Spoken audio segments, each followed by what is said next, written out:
ఎప్పుడు ఆ నూనెలో వేపినటువంటి ఆ ఫ్రైలు ఏం తింటామండి. అప్పుడప్పుడు చక్కగా ఇలా పచ్చికారం చేసుకుని తినండి, చాలా బాగుంటుంది. దొండకాయ ముక్కలను కోసి పక్కన పెట్టేసుకోండి. దానిలోకి మెంతులు, జీలకర్ర, ధనియాలు వేసేసుకొని ఇలా కచ్చా పచ్చాగా చితక్ కొట్టేయండి. తర్వాత దీనిలో కొద్దిగా చింతపండు వేసేసి మెత్తగా దంచేయండి. తర్వాత పచ్చిమిరపకాయలు, వెల్లుల్లి రెమ్మలు వేసేసుకొని కచ్చా పచ్చాగా దంచేసుకొని తర్వాత కట్ చేసి పెట్టుకున్నటువంటి దొండకాయ ముక్కలను కూడా దీనిలో వేసేసుకొని కచ్చా పచ్చగా దంచేయండి.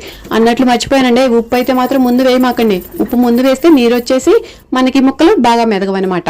ఉప్పుని చివరిగా వేసేసుకొని ఇలా దంచి పెట్టుకొని ఒక ప్లేట్లోకి ఎత్తి పెట్టుకొని చక్కగా పొయ్యి దగ్గరకు తీసుకెళ్ళి ఇలా తాలింపు పెట్టేయండి. ఈ తాలింపులో పప్పు దినుసులతో పాటు ఎండుమిరపకాయలు, ఇంగువ వేసేస్తే కమ్మటి వాసన వస్తుంది.